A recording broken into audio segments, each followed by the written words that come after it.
Today we are with a very, very special guest. He's my friend. He's a legend of this sport, and he's not a fighter, so that's pretty big. He's the voice of the UFC since almost 20 years now. He's the man, Mike Goldberg. How you doing, my man? I'm good, my good friend. How are you, mon chum? Ça va très bien. Thank you very much. Listen, that's awesome to have you with us because I'm doing like the French pay-per-view, and I've learned a lot by watching you, by watching you, and by listening you about your work on TV. And I just wanted to tell you that you're like my mentor. I watch you a lot doing that, so now I'm trying to be good about what I'm doing in French, and I try to sometime imitate you a little bit. Well, your French is way, way better than my French, and my English is only a little better than yours. But I will tell all of your fans and everybody listening to your podcast, first of all, congratulations. But you've been good at this for a long time, Patrick, and I've told you that, and you've made a very natural and smooth transition. And the thing that I always liked is that you were good at it, you're natural at it, but you want to get better every time. And people who listen to you and will get a chance to listen to you as the UFCs go on and on and on, I know they're enjoying your commentary because you study hard, you prepare hard, you want to get better, but you're very good. You're very good, and I hope you have great success outside the octagon just like you did inside the octagon. Oh, thank you. I really, really appreciate that. First of all, I want to talk to you. I want to talk to the people over there about you because a lot of people knows you just as a UFC play-by-play announcer, but man, you did a lot of stuff before that in different kind of sport. You graduate from the Miami University in 1986, and after that, one of your first job was you were working for the Chicago Bulls in 1991 for 3 years. So that's pretty cool. 3 special years too, Patrick. 3 years in which Michael Jordan won world championships number 1, number 2, and number 3. And during those 3 years, there were some great battles against the New York Knicks. And I know we're going to get to the UFC at Madison Square Garden, but I got to witness some absolutely great, fierce, competitive, physical, back and forth battles between the Chicago Bulls and the New York Knicks in the early 90s. John Starks making the big slam over Michael having all this bad press because he went to Atlantic City with his father. But there were great games inside Madison Square Garden, and it was unbelievable. And the vibe that's always been there because it is New York City, unbelievable. But thank you. Those were and always will be, Patrick, one of the most memorable moments of my broadcast career. Yeah, because you were there when the Chicago Bulls was a tier. It was like a crazy team with Jordan, Pippen, and all those guys. That must be very, very cool just to hanging out with. I don't know if you were hanging out with those guys, but you were close with those guys. Well, you know what? One of the things, and I'll humbly share this story with you, but one of the moments in my life that the most rewarding, the most humbling is I had gone to ESPN to do play-by-play from Sports Channel Chicago when Michael Jordan took his break, quote-unquote, and went to play baseball. And when I came back, I went to a preseason game, Patrick, and I went into the locker room after, and I don't know, you're with a guy of that magnitude every day, but yet you kind of wonder, does he really, really know or care who you are? Well, long story short, I go up to Michael, I go, hey, Mike, how are you? He goes, Goldie, what have you been doing? And I go, well, I'm doing play-by-play for ESPN. And he said, and I quote, he goes, I always knew you were too good for that sideline stuff. Wow. And I'm like, oh, my goodness. Yeah, exactly. Michael Jeffrey Jordan just said that to me. I still get chills just telling you the story right now. That's crazy. And actually, you listen to him because after that, you just took another role because you became like a TV play-by-play announcer for 2 different hockey teams in NHL, Detroit Red Wings and Minnesota Wild. So after that, you went over there. You did more than 900 NHL games in your career. How did you like it? Do you miss the game, the hockey to be announcer? I know you like the UFC. You've been there, like I said, almost for the last 20 years. But it must be very different just to be there and doing like from from Detroit Red Wings and Minnesota Wild. Just describe this thing. Well, hockey will always be special. I started playing when I was 6 years old. Played in college at Miami of Ohio. I'm actually in the car right now with my son Cole, who you know very, very well. You Cole grow up right in front of your eyes, and one of his teammates, Chris, who I've coached since Mike's. We're on the way to practice.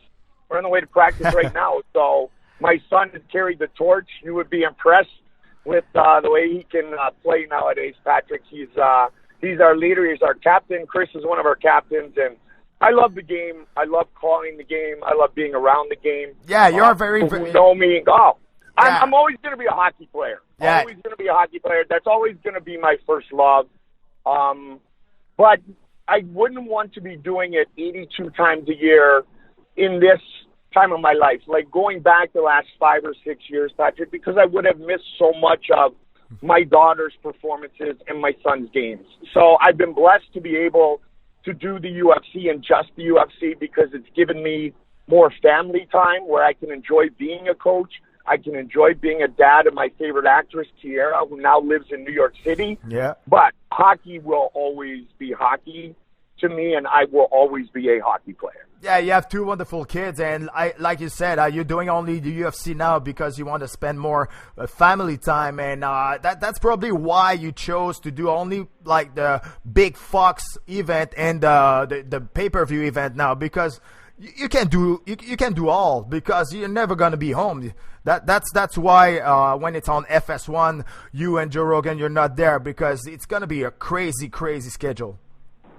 I remember way back when we first signed the deal with Fox, that Lorenzo Fertitta, and of course everybody knows, the Fertittas, Lorenzo said at the time, yeah, we're going to add some other broadcast teams because Goldie and Rogan won't be able to do everything that we have planned. Yeah. If they did, they would have no family life. But of course, just like yourself at the time, you're like, whoa, wait a second. Somebody else is going to sit in my seat. Like, I'm not going to do a show. Like, I don't like this.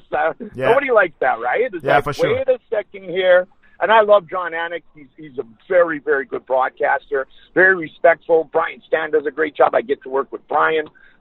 It's been great, but he was right. Lorenzo was obviously right. We've got John Gooden and Dan Hardy doing a lot of the events over in the UK, etc. It's a good schedule for me. It's still very busy. You know me very well. I prep very diligently, but I love what I do, and I'm very blessed to do what I do. And it keeps on getting better, which is just fascinating to me. Yeah, you did an amazing job. Everybody knows you as the voice of the UFC because it's been so long that you're there. Actually, you start.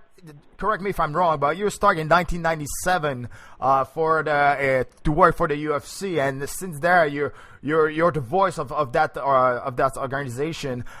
Which UFC you did first? My first one was Ultimate Japan in Shin, Yokohama, Japan. And the way I got the job, because you had kind of brought it up, Patrick, the way I got the job is I was doing hockey at ESPN. Then I was doing hockey for the Red Wings. Didn't get my contract renewed in Detroit, so I was looking for different things to do, get back on my feet. And my producer, Bruce Connell, who UFC fans hear me say at every show, tonight's show produced by Bruce Connell, directed by Anthony Pasquale Giordano. Brucey called me, he said, Goldie, I got a gig for you. It's in Japan, blah. You got to take a jiu-jitsu class. All I heard was gig and Japan because I was looking for jobs. Went over there, studied very hard, learned about the Gracie lineage from Elaine McCarthy, John McCarthy's wife. Yeah. Because Elaine at that time handled all the travel. You fought back in those days. I called your first fight. Yeah. You know that. Tito Ortiz, this tough French-Canadian saying, I'll fight him. I don't care. I love the way you came into the octagon and fight every single time. You know I love that. And you know I love you as a fighter and a person. But so I went and I did this thing, and it turned into what it is today.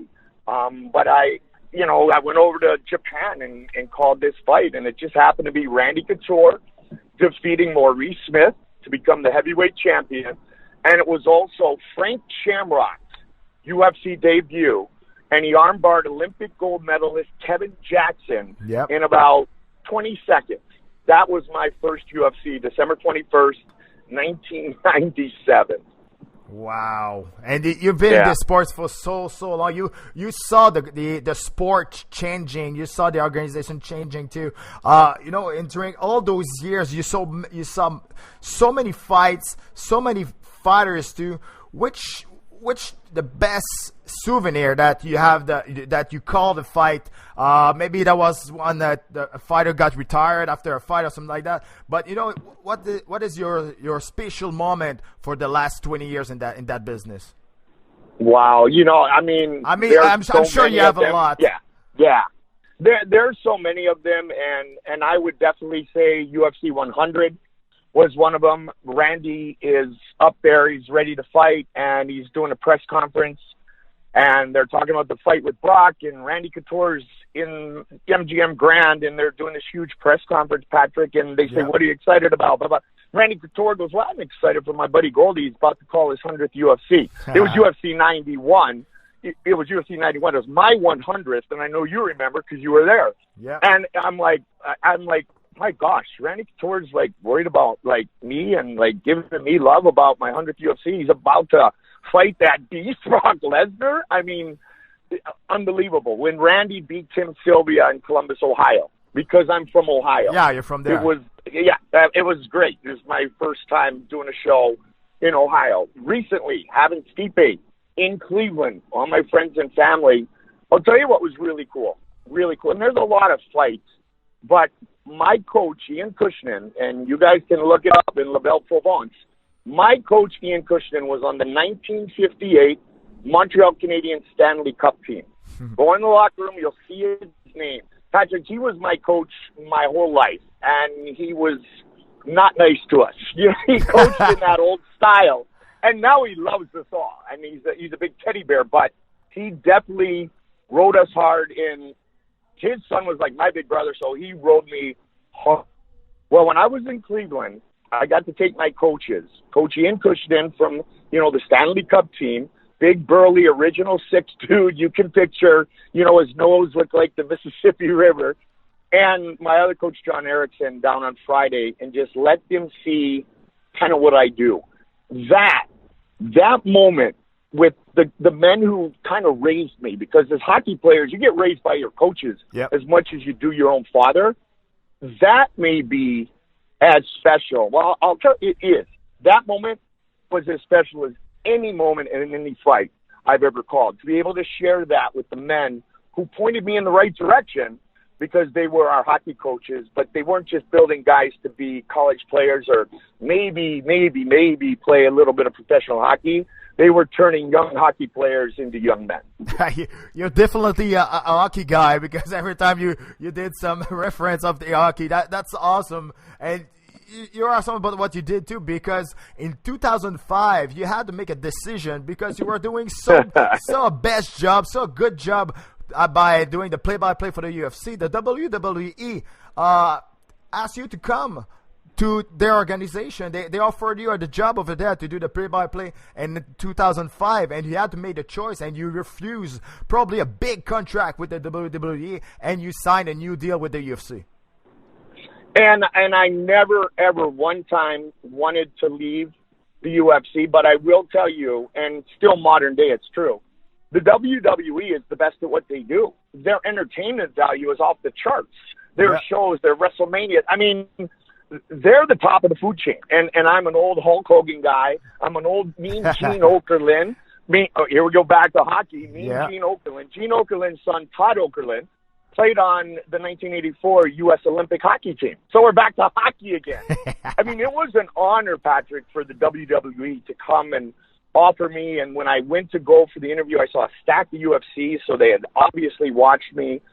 But I had been on this journey with the UFC, and we were in all these uncharted waters and St. Louis, Mississippi, and, all these places, all these shows that were going to be the last ones. And then the Fertitas buy us, and then they're $40 million in the hole, and then we do the Ultimate Fighter. I wanted to see where this was going. I loved everybody I worked with. I'd been with these people that I'd worked with since, like you said, 1997. And with Bruce, counting ESPN, even before that. Yeah. Best decision I ever made. The UFC took care of me. and they just said, we don't want you to go. Joe Rogan was very vocal about it. We have such a great friendship and respect. He's like, I don't want to work with somebody else. Goldie and I have a good thing. Let's not change this. And so, I stayed, and I was blessed that the UFC made my decision easy to stay. But I was never like, okay, they're giving me this, you got to give me that. Never. That's not me. That's not my personality. I was just really relieved where it made sense for my family, because that was what it was about, and that's what it is about. It made sense for my family that I stay where I have been since 1997. Yeah, I'm sure. Yeah, like you said, man, you don't regret anything. But you know what? You did that for the almost 20 years. Like I said, are you sometime? I'm not saying tired, but you're doing the same. I know fight is a fight. It's never the same thing. But after 20 years going in the venue, doing your research and all those things, are you still excited about it like before? Are you still excited about the game? Because the game changed a lot, and now with the new owners coming, it's coming. But there's always a new guy who's coming. That was John Jones, and now there's McGregor. There's always new famous star who's coming from this sport. Are you still excited about that like before? Well, it goes back to what you were saying before, is that Joe and I do the big pay-per-views and the big Fox shows, and I get these big events. And, I get Ronda Rousey. I mean, this whole Ronda Rousey chick comes in with this mean face and armbars people in 25 seconds and then walks back out. And then, of course, before that was the dominance of John Jones, and before that was the magic of Anderson the Spider Silva, who was intimidated by your striking in Rosemont, Illinois. And I'll still say that. You had him backing up before your knee went, and I told you that right after the fight. You were bringing it, and I loved it. But I love Anderson Silva as a person and as a fighter. I always loved watching him fight. And now we've got the mystique of Conor McGregor. It just keeps getting better. Who would have thought that months after UFC 200, we'd be blowing UFC 200 away? Patrick, UFC 204 in Manchester, England, we were on the air from 12 a.m., midnight, until 6 a.m. local time. Yeah, I know. Because, it was insane. And then to be able to be inside Madison Square Garden, I mean, forget about the great fighters and the great fights we had. Just to do a UFC inside the world's most famous arena, I'm blessed. Does the homework, does the studying, does it beat you down? It's the same as I would ask you about fighting. Are you tired of fighting? Are you tired of fighting? And you would tell me, no, Goldie, I love fighting, but what wears me down is training. What wears me down is getting prepared. What wears me down is the discipline to be able to fight, right? Yep. That's what you would tell me. Well, right. That's what gets me. But we still see the sunshine on the other side, and you get to fight, do what you love to do for a living, and I get to commentate big events. And so, I do my prep, and when you do your prep, just like when you train well, Patrick, and you perform well on show night, you forget about how much prep you did real quickly, and you thank the stars, you thank the fight gods and the TV gods that you had a good show. Yeah, you were talking about big event. Man, you've been there. Now you are part of the history. You've been in the Madison Square Garden last weekend, the UFC 205. That was big, and everybody deliver it. Sometime on the paper you have a nice card, but the fight are so-so. But, man, the entire card was amazing, and you were there live in the building. How was it? How was the vibe? I know there was a lot of Irish. I was jam-packed. I was sold out. They broke the record of the gate of pay-per-view. That was just an insane event, but you were there. So tell me about, what was the week before, during the week, at the event. What was the vibe, the energy to be there? Oh, it was absolutely spectacular. Our hotel was literally across the street from Madison Square Garden, literally across the street. And you would have thought that we are across the street from the O2 in Dublin from time to time. Because we've been at Bell Center so many times when you and George were on the card, and the fans in Montreal are as great as any fans ever. and the atmosphere inside that building when you guys would fight is good as any. But I'll tell you what, this was for the whole venue and the whole journey that had finally come to conclusion, like the UFC inside MSG, inside Madison Square Garden. There was just this buzz and this energy just for days and days and days before the event. Yep. 15,000 people, Patrick, at the weigh-in.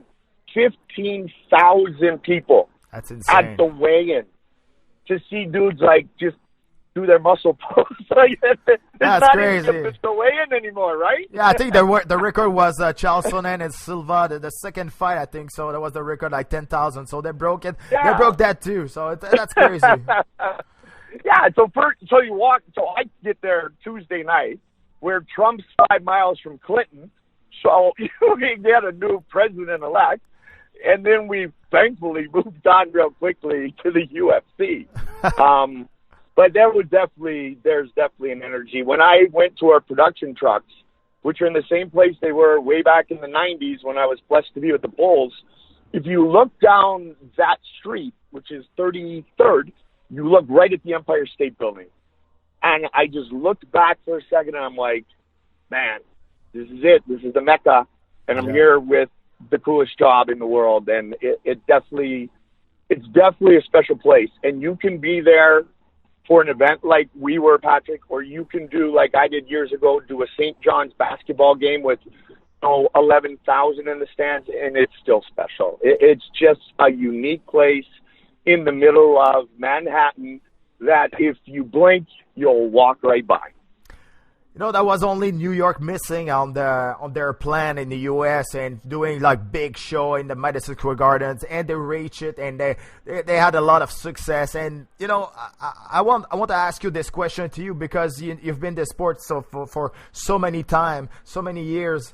Where do you see this sports going now? Because it looks like sometimes we think that it's going slowly, but boom, they're coming back with something bigger. There's a new guy who's coming like a big star like that. So where do you see this sport in a couple of years? Do you think it's gonna getting better or continue to grow in the next 10 years? Because it looks like it's not at the top, but it's gonna be hard to beat that now. Yeah, and you're right, but you know what? A couple of years back, when all of a sudden your good buddy, my good buddy, George St. Pierre said he's going to step away for a while, the whole MMA and UFC world went, whoa. How can we survive without George St. Pierre? And trust me, this is me loving George and being respectful, right. Obviously, right? Yep. And we did. Oh, Anderson Silva, Chris Weidman knocked him out. How are we going to do this? And John Jones is out for a year. It's amazing how somehow, some way, every time a different person or a different storyline emerges. Michael Bisping, what a story. Michael Bisping, 25th fight, Patrick. 25th fight. Or 26th, pardon me, and he finally gets a title shot, and he wins. Yeah, on a short notice. On short notice, of course. And what does he do the other night? Romero stands up there and gives him the bird. Like, he can't help himself, right? Yeah. Gotta love the guy, Yeah, if one was deserving, a title, it's Michael Bisping. You like him, you don't like him, but you always come well prepared. 37 years old, became the world the champion. It's amazing, man. Mike, I just want to say thank you to you, man. It's a really real honor to have you on our podcast, and that was amazing. I think a lot of people who's listening to us is gonna enjoy this interview because it's not a lot of time that we can go to talk to an announcer like that. Play-by-play was giving us some insight or some really good views from the behind the drape or something like that. That's crazy. So man, I just want to say thank you very much. I'm gonna let you go to the hockey practice for sure. Your son, say hi to Cole for me. And man, I hope we're gonna hang out soon. Right now we're not traveling anymore with the French broadcast, but I hope I'm gonna be my next fight is gonna be on pay-per-view, and we're gonna be able to hang out together. Well, the Predator has a lot left. I know that, and Cole's right here, so I just said hello to him for you, and I'm gonna leave all your listeners with one quick story. you were in between your UFC contracts. You were fighting Caleb Starnes, right? Yes, in Montreal. In Montreal. And he's a submission guy. Other than that, he does not belong in the same anywhere with you. Striking, you're going to smoke him. There's no way he even has a chance unless he can get your back and unless he can try to submit you. And you and I are friends, and we come up and we support you, and we're sitting right there. And yeah, because you were in Montreal. You came on a small show just to cheers for me. That was pretty cool. To support my friend, because he was going to win a few, and he was going to come back to the octagon and win a few in there. And you did. Rebuilt yourself at 170. Yeah. The whole first round. He's got your back. And you're doing the little arms trying not to get choked. Oh, and then you looked at me after that round, and I just was like, whoa, and you gave me that quick, like, the Muay Thai respect, and then the fight went your way. But I want everybody listening to remember that one and pull out the tape and go, oh, my gosh, exactly what Patrick talked about in Goldie I was just your fan that night. Said you can't let this happen. You can't get in a submission. You can't have your back given to the running man, Caleb Starnes. Those were a very long fight. I know they were a long 5 minutes for you, but a long 5 minutes for me too. I just want you to remember that. Yeah, that was awesome, man. Mike, you're a legend. You're a true man, man. Everybody loves you, and I love you too, man. Thank you very much again, and have a nice practice, and we're gonna talk to you later. I look forward to it. Congratulations for everything in your life, Papa Côté. Congratulations on fatherhood, and stay in touch. All right, buddy. All right. Thank you very much, Mike. Bye-bye. Bye-bye.